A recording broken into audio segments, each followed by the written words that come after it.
नमस्कार। मैं प्रताप पगार अपने इस चैनल पर आप सब लोगों का स्वागत करता हूँ। कुछ दिनों पहले बहुत ही अजीब सा फील हुआ था मुझे जब मेरे एक पहचान के जो शख्स है वो हॉस्पिटलाइज थे। मतलब बहुत ही सीरियस थे, वेंटिलेटर तक लगाया गया था उनको। अजीब बात ये थी कि वो जो वेंटिलेटर था ना वो विदेशी कंपनी का था और ये जो भाई साहब है ये कट्टर स्वदेशी के विचारों के।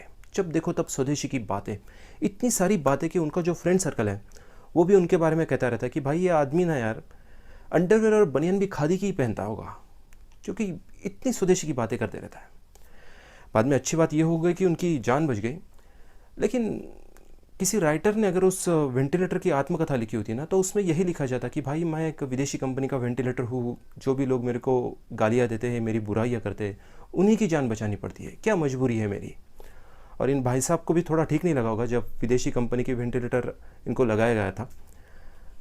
लेकिन कर भी क्या सकते थे, उस वक्त तो वो होश में नहीं होंगे, ये पहली बात है। और अगर होते भी तो कर भी क्या सकते थे। जहाँ तक कि मेरी जानकारी है, हर एक प्राणी और इंसान के लिए खुद की जान बचाना ना एक बेसिक बात होती है। ये वीडियो जैसे जैसे आगे बढ़ेगा ना, कुछ लोग ये सोचेंगे कि भाई मैं विदेशों की चमचागिरी कर रहा हूँ। तो ऐसे लोगों को मैं कहूँगा भाई प्लीज़ ऐसा मत कहना, क्योंकि ऐसे लोगों के जो फेवरेट प्रधानमंत्री साहब रहेंगे ना, अब तक के जितने प्रधानमंत्री हो गए, तो ऐसे लोगों के फेवरेट प्रधानमंत्री मोदी साहब ही रहेंगे। और मोदी साहब भी अब तक के वो प्रधानमंत्री है जो बार बार फॉरेन टूर कर रहे हैं। उसके पीछे बहुत सारी वजह है। एक वजह यह भी है कि विदेशी इन्वेस्टमेंट भारत में आ सके। तो देश के प्रधानमंत्री अगर विदेशी कंपनियों को इन्वाइट करे तो उन्होंने कुछ तो पॉजिटिवली सोचा होगा ना देश के बारे में, बिना वजह थोड़ी ऐसा कर रहे हो। देश के प्रधानमंत्री अगर विदेशी कंपनियों को इन्वाइट कर रहे तो मैं क्या चीज़ होता हूँ, मतलब मैं कर भी क्या रहा हूँ। मतलब ये मैं बस 10-20 मिनट का वीडियो बना रहा हूँ और दूध का दूध पानी का पानी अलग करने की कोशिश कर रहा हूँ। ये मैं आम लोगों की भाषा में कह रहा हूँ कि दूध का दूध पानी का पानी। अगर आप पीने वालों की, मतलब शराबी लोगों की भाषा में कहेंगे तो विस्की की विस्की, सोडा का सोडा अलग करने की बात कर रहा हूँ। सॉरी, थोड़ा गलत बोल दिया मैंने। नहीं, गलत इसके लिए नहीं कि मैंने शराब अल्कोहल का नाम दिया, गलत इसके लिए कि विस्की और सोडा जो है ना, दोनों अलग नहीं होने चाहिए बॉस।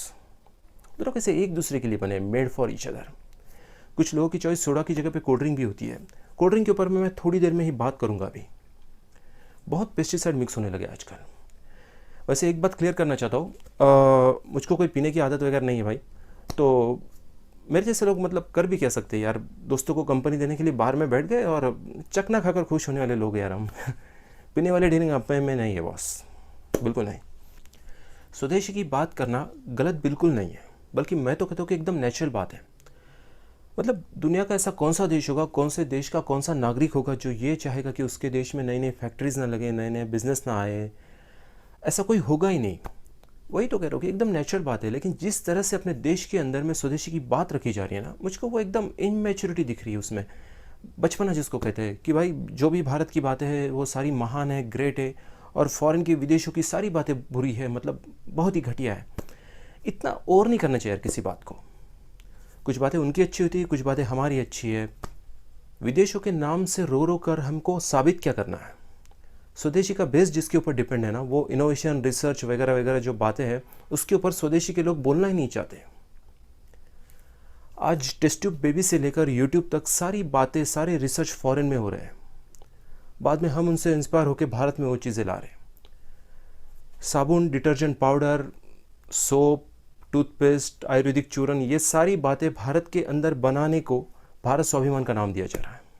इनको प्लीज़ जाकर कोई बता दो यार, ये सारी चीज़ें छोड़कर भी ना आज इतनी सारी एडवांस बातें आ गई जो हम लोग नहीं बना सकते। मुझे बिल्कुल नहीं कहना है कि भाई हम लोग कुछ भी नहीं बना सकते, हम लोग बहुत पीछे हैं। भारत भी डेवलप हो रहा है, अच्छी तरह से हो रहा है, लेकिन उसमें भी विदेशी लोगों का काफ़ी सारा योगदान है। हालांकि ये बात भी बिल्कुल सही है कि फॉरेन में जो भी रिसर्च होते हैं, बड़े बड़े पोजीशन पे जो लोग होते हैं, उसमें भारतीय लोगों का काफ़ी सारा योगदान है। लेकिन इसको पॉजिटिवली नहीं ले सकते हम लोग, ये निगेटिव बात हो गई, क्योंकि इतने टैलेंटेड लोगों को देश छोड़ के जाने की ज़रूरत ही क्यों पड़ती है। वहाँ पर ही क्यों, भारत के अंदर क्यों नहीं। ये जो मैंने बात की अभी साबुन, शैम्पू, डिटर्जेंट की, ये भारत के अंदर बन रही है, लेकिन इन चीज़ों को बनने वाली जो मशीनरी है, टेक्नोलॉजी है, ये भी भारत में मिलती होगी। लेकिन कभी कभी जब एडवांस टेक्नोलॉजी की या फिर मशीनरी की बात आती है तो हमको विदेशों के ऊपर डिपेंड ही रहना पड़ता है। हालांकि एक बात बिल्कुल सही है कि जब भी भारत ने अलग कदम उठाया सिक्योरिटी से रिलेटेड या फिर पेटेंट रिसर्च से रिलेटेड, तो कभी कभी फ़ॉरेन से चुगली ज़रूर हो जाती है, या फिर कभी कभी कुछ तो भी पॉलिटिक्स किया जाता है। जैसे कि कांग्रेस की घास जिसको कहते हैं, गाजर घास, इसको जानबूझ के भारत के अंदर में भेजा गया था एक ज़माने पहले। भारत को लगने वाली चीज़ों को देश के अंदर बनवाने को हम लोग भारत स्वाभिमान का नाम दे रहे हैं। लेकिन सबसे ज़्यादा हमारा स्वाभिमान हर्ट तब होता है, स्वाभिमान को प्रॉब्लम तब आता है जब लाखों करोड़ों भारतीय लोग देश छोड़कर हमेशा के लिए चले जाते, विदेशों में बसते हैं रोजी रोटी के लिए। उसके ऊपर तो स्वदेशी के लोग बात ही नहीं करना चाहते। भाई वहाँ की तो हम लोग चीज़ें खरीद रहे हैं यार, तब स्वाभिमान हर्ट हो रहा है। यहाँ के तो इंसान उठकर उधर जा रहे हैं। उसके ऊपर स्वदेशी के लोग कुछ बोल भी नहीं पाएंगे क्योंकि पॉपुलेशन इतना बढ़ गया है ना अपने देश का। सारे प्रॉब्लम की जड़ वही है, कुछ कह भी नहीं सकते हम लोग उसके बारे में। कोल्ड ड्रिंक के अंदर में पेस्टिसाइड होते हैं, ये बात टीवी पर, मीडिया पर इतनी बार दिखाई गई कि मैं तो इतना टेंशन में आ गया था। मुझे लगा वो सुनामी या फिर भूकंप आने के बाद नहीं ऐसा सैकड़ों हज़ारों लाश पड़ी रहती है या फिर बह जाती है, वैसा कुछ पिक्चर मेरे दिमाग में आया था कि कोल्ड ड्रिंक पीकर लोग ऐसा ही मरते होंगे। मैं बाहर देखने के लिए भी गया था, लेकिन लोग तो हंसते हुए पी रहे थे, एंजॉय करते हुए पी रहे थे, ऐसा कोई मरते हुए दिखा नहीं मुझे। ठीक है, कोल्ड ड्रिंक लेट असर करता होगा, लोग बाद में मरते होंगे, लेकिन इतने नहीं मरते हैं जितने अपने देश में लोग दंगे फसाद में मारे जाते हैं, कुपोषण की वजह से बच्चे मारे जाते हैं, किसान सुसाइड करते हैं, अलग अलग टाइप के एक्सीडेंट में लोग मारे जाते हैं, रोड पर इतने सारे एक्सीडेंट होते रहते हैं। उस बात को तो हम लोग एकदम नॉर्मली बताते हैं कि भाई इस कॉर्नर पे 4-5 लोग हमेशा मरते रहते हैं, यहाँ पर 2-3 लोग मरते रहते हैं। या फिर पुरानी बिल्डिंग गिर जाती है कभी कभी, उसमें लोग मरते हैं। पुराना पुल गिर जाता है, उसमें भी लोग मारे जाते हैं। चलो पुराना पुल गिरता है तो उसमें हम लोगों की गलती नहीं है, ये तो विदेशी लोगों की चाल थी ना। अंग्रेज़ लोग बांध के गए ना ये पुल, तो उन्होंने प्लानिंग से बांधे हुए कि भाई 75-100 साल बाद ये पुल गिर जाने चाहिए और इस देश के कुछ इनोसेंट लोग मर जाने चाहिए। विदेशी चाल। तो मेरा ये कहना था कि भाई जिस बात पे गुस्सा आना चाहिए, वो जिन बातों पे खून खोलना चाहिए, वो बात हम लोग एकदम नॉर्मली लेते हैं। और कोल्ड ड्रिंक के अंदर में पेस्टिसाइड है, इस बात पे बहुत गुस्सा आ रहा है हम लोगों को। कोल्ड ड्रिंक के अंदर में पेस्टिसाइड होना, ये तो मिलावट वाली बात हो गई। मिलावट हम लोगों के लिए कोई नई बात नहीं है, ऑलरेडी चल रही है अपने यहाँ पर। दूध के अंदर पानी तो बहुत कॉमन बात है। कभी कभी मिठाई के अंदर मिक्सिंग की न्यूज़ आ जाती है, या फिर होटल में खाने में मिक्सिंग की न्यूज़ आ जाती है। बहुत सारी बातें हैं एक्चुअली। फल फ्रूट की जो साइज़ होती है वो बढ़ाने के लिए क्या क्या इंजेक्शन डाले जाते हैं वगैरह वगैरह। तो ऑलरेडी यहाँ पर मिलावट हो रही है। बस फ़र्क इतना है कि ये जो मिलावट मैंने आपको बताई, ये स्वदेशी मिलावट हो गई, और जो कोल्ड ड्रिंक में पेस्टिसाइड है वो विदेशी मिलावट हो गई। मैंने ये वीडियो ये बताने के लिए बिल्कुल नहीं बनाया है कि भाई कोल्ड ड्रिंक बहुत सेहत के लिए अच्छा होता है, इससे रोज़ सुबह चाय और दूध के जगह पर बिस्किट टोस्ट डुबा कर खाना चाहिए वगैरह वगैरह, इसके लिए बिल्कुल नहीं बनाया है। इतना ये लोग बता रहे हैं कि पेस्टिसाइड वगैरह मिला हुआ उसके अंदर में, ज़रूर होता होगा, मैं मना नहीं कर रहा। लेकिन प्रॉब्लम ये है कि ये जो कोल्ड ड्रिंक कंपनियाँ हैं ना, इनका ऑपरेशन लगभग दुनिया में हर एक देश में है। तो बाकी के देशों के लोग ऑब्जेक्शन क्यों नहीं ले रहे कि कोल्ड ड्रिंक के अंदर में पेस्टिसाइड होते हैं? भारत से ही अपोज क्यों हो रहा है? एक तो मैंने एक घटिया लॉजिक लगाया इसके पीछे। ऐसा कुछ होता होगा कि भारत छोड़ के बाकी जो देश होंगे ना, उनके बॉडी के अंदर में ऐसा कोई एंजाइम होता होगा जो पेस्टिसाइड को डाइजेस्ट करवा कर टॉनिक की तरह इस्तेमाल करता होगा, और वो एंजाइम भारतीय लोगों के शरीर में, बॉडी में नहीं है। ऐसा कुछ तो भी घटिया लॉजिक लगाया मैंने। ठीक है, उसको ज़्यादा सीरियसली मत लेना। एक तो ऐसा कुछ होता होगा, नहीं तो दूसरा सीधा सीधा मीनिंग ये निकल रहा है कि कोल्ड ड्रिंक कंपनी की तो गलती है ही कि उन्होंने पेस्टिसाइड मिलाया है, लेकिन उनकी पूरी गलती नहीं है, उनकी आधी ही गलती है। क्योंकि एक तो पराये देश में ये आकर कोल्ड ड्रिंक का अपना बिजनेस कर रही है, और ऊपर से भगोना और बाल्टियाँ भर भर के पेस्टिसाइड डालने की डेयरिंग कर रही है। तो उनमें इतनी डेयरिंग आई कहाँ से? क्योंकि उनको पता है यहाँ की सिस्टम करप्ट है। तो 50% गलती अपने सिस्टम की है और 50% गलती कोल्ड ड्रिंक कंपनी की है। कोल्ड ड्रिंक कंपनियों या फिर बाकी विदेशी कंपनियाँ हो, इनके वीक पॉइंट भी काफ़ी है। ये लोग ना थोड़े हमेशा ओवर एक्टिव मोड पे रहते हैं। इनको कॉम्पिटिटर नाम की जो चीज़ होती है ना, वो बर्दाश्त ही नहीं होती है, डायरेक्ट ओवरटेक करने की कोशिश करते हैं। 90s में ना एक गोल्ड स्पॉट नाम का स्वदेशी अपना ब्रांड आता था कोल्ड ड्रिंक का, थम्सअप भी उन्हीं का था। तो दोनों इन्होंने ओवरटेक कर लिया, अपने कंपनी में ले लिए। और रिसेंटली गुजरात की एक बालाजी नाम की कंपनी है, चिप्स की, नमकीन वगैरह बनाती है, आजकल बहुत ज़ोर से चल रही, उसको भी खरीदने की कोशिश की थी। उन्होंने साफ मना कर दिया, अच्छा काम किया। ओवरटेक करना गलत बात बिल्कुल नहीं है, ज़रूरत से ज़्यादा ओवरटेक करना ना दादागिरी हो जाती है, वो प्रॉब्लम है। और इसका साइड इफ़ेक्ट क्या हो रहा है? हमारे अच्छे खासे देश का ना कल्चर बिगड़ रहा है। आजकल देख ही रहे होगे आप, पॉलिटिक्स में क्या चल रहा है। एक पार्टी दूसरे पार्टी के लीडर उठा रही है, उस वजह से दूसरी पार्टी ख़त्म होती जा रही है। ऐसा ना हो जाए कि भाई डेमोक्रेसी ख़त्म हो जाए। तो ये सब साइड इफ़ेक्ट विदेशी कंपनियों की वजह से हो रहा है। वरना अपने इंडियन पॉलिटिशियन कितने नेकी, आदर्श और सच्चाई के राह पर चलने वाले लोग थे। बिगाड़ दिया ना यार बंदों को इन्होंने, विदेशी कंपनियों ने। मुझको भी कभी कभी गुस्सा आ जाता है विदेशी कंपनियों पर। वैसे मैं एक बात क्लियर करना चाहता हूँ, पर्सनली मेरा कोई होटल या रेस्टोरेंट का बिज़नेस बिल्कुल नहीं है, और अगर होता भी तो ये जानने के बावजूद कि कोल्ड ड्रिंक के अंदर में पेस्टिसाइड होते हैं, मैं अपने होटल में कोल्ड ड्रिंक को ज़रूर बेचता। क्योंकि यार अकेले कोल्ड ड्रिंक को मैं दोष क्यों देता? बाकी जो सब्जी आती है, अनाज आता वगैरह जो आता होटल में, उसकी मेरे को गारंटी कौन देता कि इसमें मिलावट नहीं है, ये एकदम शुद्ध है। और वैसे भी पेस्टिसाइड जो है उससे इतनी तकलीफ़ होती है, तो अपने यहाँ पर खेतों में इस्तेमाल करने के लिए उसको परमिशन क्यों मिलती है? ये सबसे बड़ा सवाल है। अगर हम लोगों को 100% संपूर्ण स्वदेशी की राह पर चलना है, तो हम लोगों को सबसे पहले एक्सपोर्ट करना बंद ही करना पड़ेगा। जो भी इंडियन मल्टीनेशनल कंपनी, उनको पूरी तरह से नेशनल बनाना पड़ेगा, देश के अंदर ही काम कर पाएगी वो। क्योंकि जिस बात को ही हम गलत मानते हैं कि भाई फ़ॉरेन से ख़रीदना ही गलत है, तो फ़ॉरेन को बेचे भी क्यों? उन लोगों को भी हम क्यों गलत राह पर चलाएं? मतलब क्यों चलेंगे वो लोग गलत राह पर? और वो लोग इतने बेवकूफ़ भी नहीं कि भाई हम लोग उनसे ख़रीदेंगे नहीं और वो लोग हमसे ख़रीदेंगे। और एक बात, जो कंट्रीज़ ऑलरेडी बहुत डेवलप हो चुकी है, वो लोग क्या मतलब इंपोर्ट करते ही नहीं क्या? इंपोर्ट को गलत ही मानते हो लोग। हर एक चीज़ मिलती रहती है उनके देश में, ऐसा तो होता ही नहीं होगा।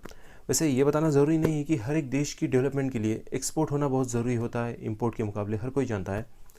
तो मेरी स्वदेशी के भाइयों से रिक्वेस्ट है, भाई आप करो ना इनोवेशन रिसर्च, 14G लेके आओ, 15G लेके आओ, अभी 4G 5G चल रहा है, लेके आओ, आपको रोका किसने? ऐसी बातें होने के बाद ही हम लोग ऑटोमेटिक स्वदेशी बन जाएंगे। वैसे भी दूसरों की बुराइयाँ करके कुछ मिलने नहीं वाला है। अगर उन लोगों में सचमुच इतनी बुराइयाँ होती तो इतने फास्ट डेवलप कैसे क्या हो जाते? फास्ट तो डेवलप हो ही गए, और करप्शन और क्राइम में वो लोग पीछे पड़ गए। उनकी बुराइयाँ करके ऐसा लग रहा है कि उन लोगों ने हमारे हाथ पैर बांध के रखे हैं कि भाई आगे नहीं बढ़ने का। 1991 में जब हमारा देश आर्थिक समस्या से गुजर रहा था, तो उस वक्त की सरकार ने आर्थिक उदारीकरण का निर्णय लिया। तो उस वजह से क्या हुआ कि जो स्ट्रिक्ट रूल थे विदेशी इन्वेस्टमेंट भारत में आने के लिए, वो रूल थोड़े लूज़ किए गए। उस वजह से फिर बहुत सारी कंपनियां भारत में आई, और हमारे ट्रांजैक्शन बढ़ने लगे, हमारे लोगों को रोज़गार भी मिला, और उस आर्थिक समस्या से बाहर निकलने के लिए हम लोगों को अच्छी खासी मदद हो गई थी। ये बात भी बिल्कुल सही है कि वो कंपनियां भी यहाँ पर पैसा कमाने के लिए आई थी, ना कि समाज सेवा करने के लिए। लेकिन ठीक है, एक दूसरे की ज़रूरत पड़ती रहती है। ये एक एग्ज़ाम्पल हो गया। आप इस एग्ज़ाम्पल को, जो अभी स्वदेशी की बातें हो रही है, उसके सामने रखिए, दोनों को कंपेयर कीजिए। इसका सीधा सीधा मतलब ये निकल रहा है कुछ स्वदेशी के लोगों के विचारों से, जब भी हम लोगों को दूसरों की ज़रूरत होगी तो हम लोग हक से मदद लेंगे, और अगर नहीं होगी तो हम लोग उनकी बुराइयाँ करेंगे, उनके बारे में कुछ भी कहेंगे। मतलब वहाँ के जो फॉरेन के लोग हैं, उन्होंने भारत के कुछ लोगों के बारे में ये अंडरस्टैंडिंग कर लेनी चाहिए कि भाई इन लोगों को जब भी अपनी ज़रूरत होगी तो ये लोग मदद मांगेंगे, नहीं होगी तो अपने बारे में कुछ भी कहेंगे। मतलब फ़ॉरेन की जो माएँ होगी, माताएँ होगी, वो अपने बच्चों को समझाएंगी कि प्यारे बच्चे, मुन्ना, चिंटू पिंटू, बेटा सुन, बेटा बहुत पढ़ाई करना, लेकिन दिन रात चौगनी मेहनत करना, नए नए रिसर्च करना, आविष्कार ढूंढ के निकालना, नए नए बिजनेस आइडिया लेके आना। और ना दूर कहीं तो भी एक भारत नाम का देश है, वहाँ के लोग बड़े इमोशनल है, और तेरे पापा कहते हैं कि देशभक्ति भी बहुत है, तो तू उनके साथ में अपना बिजनेस आइडिया शेयर करना, वो भी पैसा कमाएंगे, तू भी कमाना। लेकिन जैसे ही वो लोग तेरा बिजनेस आइडिया कॉपी करने लगे, तो तू बोरी बिस्तर उठा कर ना पतली गली से अपने घर चले आना, और घर में टीवी के सामने बैठे हुए ना भारतीय लोगों की स्वदेशी क्रांति देखते रहना। हे भगवान, क्या सोच है और क्या एक्सपेक्टेशन है, वो भी किससे? जिन लोगों की बुराइयां करनी है उनसे। एक तो ऐसा है कि ये जो कुछ लोग हैं वो फॉरेन के लोगों को बेवकूफ़ समझ रहे हैं कि भाई ये लोग पागल हैं, इनको अकल नहीं है। नहीं तो ऐसा समझ रहे हैं कि भाई ये फरिश्ते है, देवदूत है, एंजल है, रॉबिन हुड टाइप के हैं, जब भी ज़रूरत पड़े तो उनकी मदद ले लेना, नहीं तो उनके बारे में कुछ भी कहना। कंपनी स्वदेशी हो या फिर विदेशी हो, वो कितना ट्रांसपेरेंटली, इथिकली काम करती है अपने डिस्ट्रीब्यूटर, सप्लायर्स, वेंडर्स के साथ में, अपने एम्प्लॉय के साथ में। एम्प्लॉय को वक्त पे पगार देती है कि नहीं, देती भी है तो जितना काम करवाती है उतना देती है कि नहीं, ये भी देखना चाहिए। क्योंकि कुछ कंपनियाँ ऐसी होती है जो बहुत काम करवाती है और पगार बहुत कम देती है। एक्चुअली कंपनी की साइज़ अगर छोटी हो, कंपनी छोटी हो तो ठीक है, तो पगार भी ज़्यादा दे नहीं सकती। ये बात आपको इसके लिए बताई क्योंकि इसके रिलेटेड एग्जांपल मैं आपको अभी बता रहा हूँ। आप किसी शॉप से कोई चीज़ खरीदते हैं और वो चीज़ अगर बहुत पहले ख़राब हो जाती है, तो वो शॉप का ओनर आपको बेचते वक्त जितना प्यार से पेश आता है ना, रिप्लेस करते वक्त या फिर सर्विस देते वक्त ना, उतना प्यार से पेश नहीं आता है। तो वो जो शॉप ओनर होता है ना, वो विदेशी नहीं होता है, वो अपने एरिया का होता है, अपने गली का होता है, मोहल्ले का होता है। ये बात बिल्कुल सही है कि कुछ विदेशी ताकतें भारत को ही नहीं, दुनिया के काफ़ी सारे देशों को कंट्रोल करने की कोशिश कर रही है। उसके ऊपर हम लोग कुछ कर भी नहीं सकते, क्योंकि यार घर के झगड़े इतने हैं ना, पहले उनको निपटा ले फिर हम ऐसी ताकतों के खिलाफ झगड़ सकते हैं। मतलब कि वैसे एक बात मैं वापस रिपीट करना चाहता हूँ कि जब भी भारत ने अलग स्टेप ली है पेटेंट से रिलेटेड, स्पेस से रिलेटेड, रिसर्च से रिलेटेड, तो उस वक्त ज़रूर फॉरेन से चुगली हुई है भारत के ख़िलाफ़ में। कभी कभी हमारे साइंटिस्ट के ख़िलाफ़ में पॉलिटिक्स खेला गया है, साजिश रची गई है। ये साजिश कभी कभी विदेशी होती है, कभी कभी देश के अंदर की ही होती है, और कुछ कुछ देश ऐसे भी होते हैं जो हमेशा भारत को खुन्नस देते रहते हैं, हमेशा चुगली करेंगे वगैरह वगैरह। तो ऐसे देशों के साथ में कभी भी इंपोर्ट एक्सपोर्ट भी नहीं होना चाहिए। और हम लोगों का जो कल्चर है, ट्रेडिशन है, त्यौहार वगैरह आते हैं, दिवाली, गणेशोत्सव, नवरात्रि वगैरह, इनको लगने वाली जो चीज़ें हैं, मूर्तियाँ, अगरबत्ती वगैरह, ये चीज़ें भी हम लोग इंपोर्ट करते हैं। ये सबसे बड़ी गलत बात है। हम लोगों का रोज़गार जाता है। ये बेसिक चीज़ें हैं, ये तो एटलीस्ट भारत में ही बननी चाहिए। और पता है मैंने ये वीडियो बनाने की डेयरिंग क्यों की? क्योंकि ये वीडियो ना यूट्यूब पर आ रहा है, और यूट्यूब एक विदेशी प्लेटफॉर्म है, तो मुझको पता है कि स्वदेशी के लोग तो यूट्यूब देखेंगे ही नहीं ना। इसके लिए मैंने ये वीडियो बनाने की डेयरिंग की है। उनको पता ही नहीं चलेगा कि मैंने ऐसा वीडियो बनाया है। ओके, वीडियो देखने के लिए आप लोगों का धन्यवाद। जय हिंद।